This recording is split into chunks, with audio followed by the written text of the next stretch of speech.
మీలో ఎంతమందికి short duration crops గురించి తెలుసు? షార్ట్ డ్యూరేషన్ క్రాప్స్ అంటే ఏంటో కాదండి, తక్కువ కాలంలోనే మనకి పంటనిచ్చే క్రాప్స్‌నన్నీ షార్ట్ డ్యూరేషన్ క్రాప్స్ అంటారు. ఇందులో మెయిన్‌గా మనకి లీఫీ వెజిటబుల్సే వస్తాయి ఎక్కువ.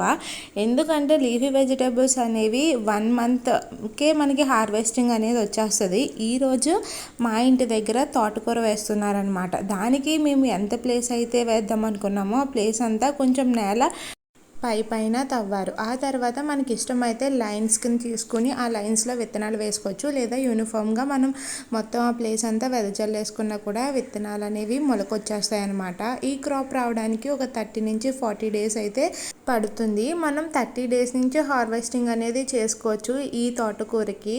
అంతేకాకుండా మనం దీనికి రెగ్యులర్గా వాటరింగ్ అనేది చేస్తే చాలా బాగుంటుంది అనమాట. ఇంటి దగ్గరే కాబట్టి ఎటువంటి పెస్టిసైడ్స్ మనం కొట్టాల్సిన అవసరం లేదు. మేము తక్కువ ప్లేస్లో వేసుకున్నాము.